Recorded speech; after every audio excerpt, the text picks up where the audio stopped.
All right, friends, we are finishing up White Stallions of Lipizza. We'll be reading chapter 25, One Beam of Splendor, and the Epilogue. Now event followed event like a string of popping firecrackers when you light the fuse. Kurt and Hans both were fitted for full dress uniforms, bright scarlet with gold epaulettes and yards of gold braid, and their heads were measured for new bicorn hats in rich black with a golden cockade. But why? Hans asked the tailor. I thought the dress uniforms were worn just on special occasions, like visiting royalty. Ja, I thought so too, Kurt chimed in, or maybe some celebration out of history. The tailor, a little penguin of a man with tape measure tied about his middle, made a steeple of his flipper-like hands. And what, he asked through a mouthful of pins, could be more special than a visit of England's Prince of Wales? There's a man who has a good tailor. Kurt whistled in astonishment. Hans's lips made an O, but he couldn't get a sound to come out. To perform the corbeille before royalty, if only his father could have known. He had little time to think in the few days before Sunday's gala performance. All hands were needed to polish every knob of breast, every marble crib, every square of window, every shiny plate of gold on every piece of tack. Morning lessons, of course, went on as usual. The discipline no more stern, but no less. So here he is getting fitted for his new uniform by the tailor. And here they are shining every little bit of everything, getting ready for the visit. I mean, I wouldn't like doing that. Early in the week, Hans made up his mind that his mother must see this special performance. Then, in a burst of generosity, he decided to include the whole family. In the end, he dug deep into his earnings and bought 6 tickets. It was funny, he thought, how differently each person reacted to his gift. His mother cried into her apron. Anna hugged him. Jacques did a cartwheel right in the kitchen. Henry twisted his mustache. For once, he was wordless and slapless.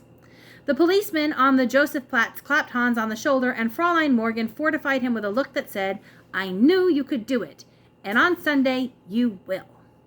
When the day arrived, Hans, as elegant in his new uniform, peeked into the empty riding hall to see if anything was different.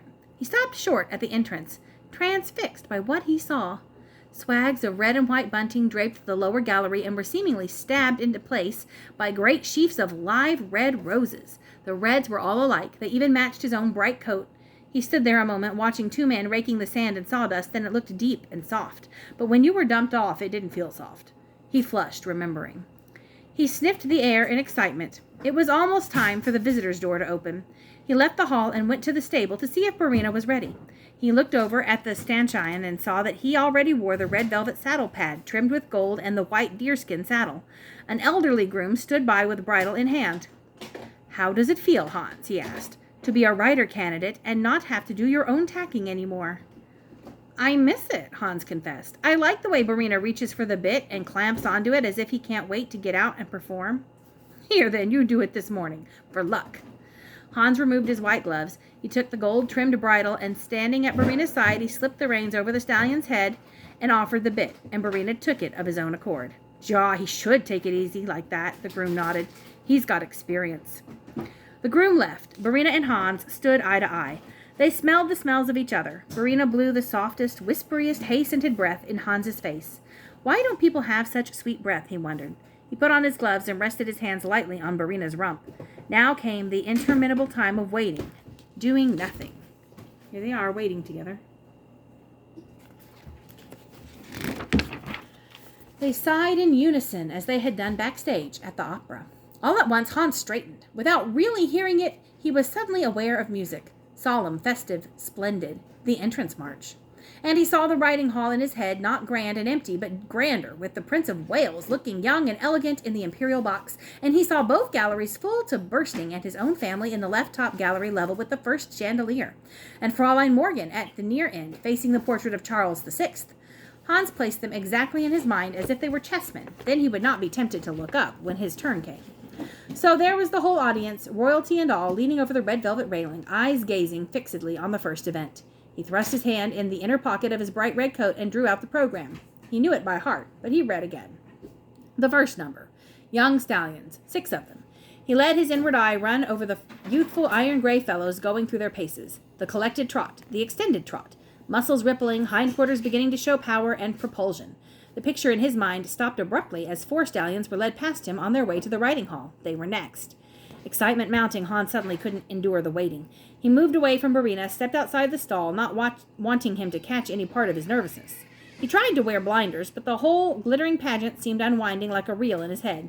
He saw the 4 middle-aged stallions doing all of the turns and paces of haute école.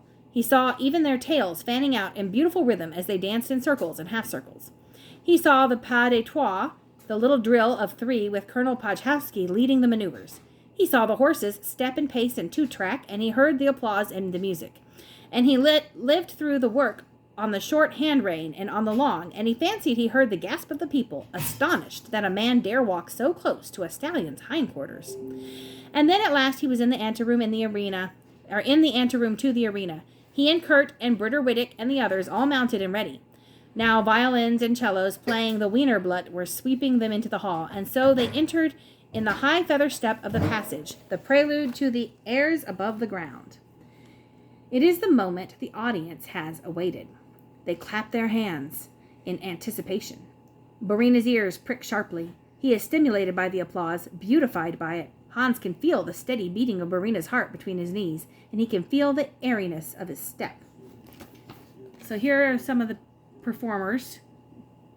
And I think this is the move that he was talking about where the rider has to walk right behind the horse. And sometimes that can be dangerous because when horses are startled, they tend to kick. Hans is not aware of the audience. He is aware only that time is racing away. The moment cannot last.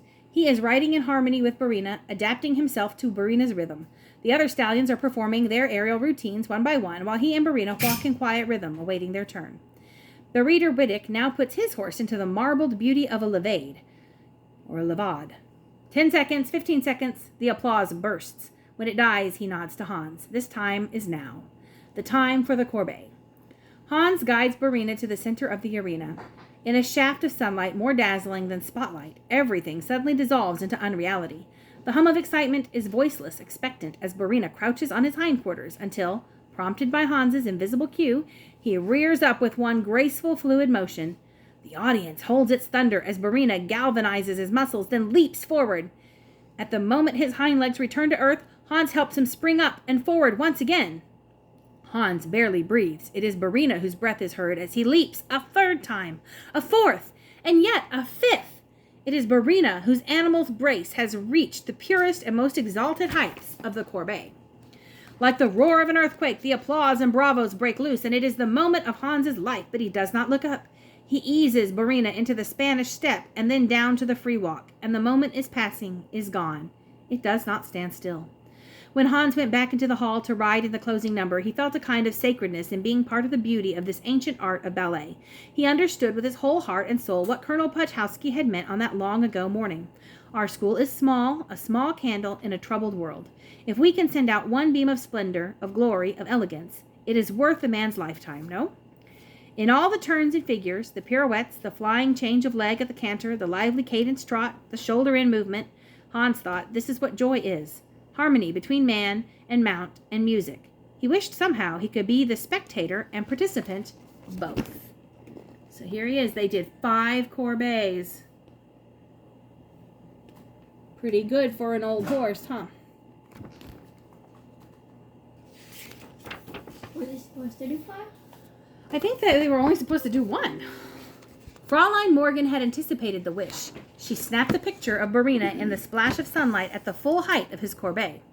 Afterwards, she sent it to Hans, framed in red velvet, and underneath the picture she had written in her beautiful handwriting, "He bounds from the earth with the very exuberance of his spirits, Xenophon." Hans examined the picture carefully, slowly. He studied the angle of the leap, the position of the haunches, the hocks, the bend of the forelegs, the arch of the neck. Then he looked at the rider. The face did not show. It might have been himself or anyone he knew or no one. The rider had somehow extinguished himself in order to glorify the horse, to make him look as if he had performed of his own will, joyously, gaily. Now at last, Hans understood the mystery. There's the picture that she sent him. The horse does all the work. Epilogue.